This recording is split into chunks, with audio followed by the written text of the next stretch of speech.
So, dito ko na nilagay yung ating mga na-propagate na caladium. So, yan sila guys. At okay naman po sila dyan sa kanilang pwesto.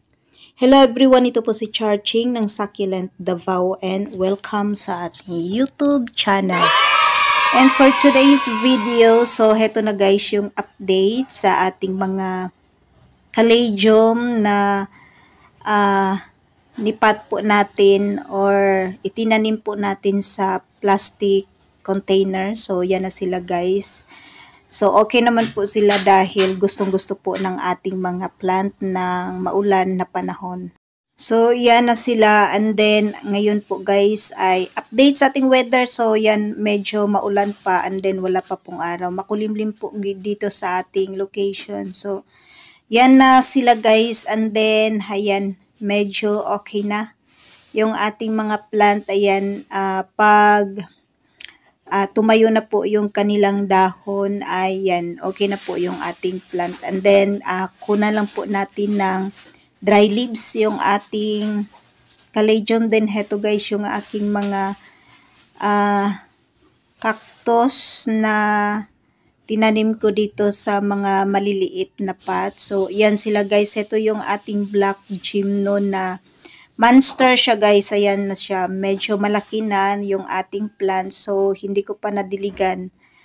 Dahil, ayan, wala pa pong araw dito sa ating location. So, heto din, meron po tayong mga maliliit din na variegated gymno. Ayan sila guys. LB, ayan. And then, heto yung iba pa nating mga propagation. So, yan. And then, yung ating haworthias na zebra. Ayan, yung na-propagate natin na zebra. So, yan. Medyo ano pa sila. Ayan, oh, dry. Ayan, hindi ko pa sila na, nabigyan ng water. So, yan. And then, heto at okay naman po sila guys. Hindi naman po sila dehydrated. So, yan. Hintayin muna nating magkaroon ng araw bago po natin bigyan ng water yung ating propagation. And then, heto na yung ating mga hanging plants. So, yan na sila guys. Medyo okay na. And then,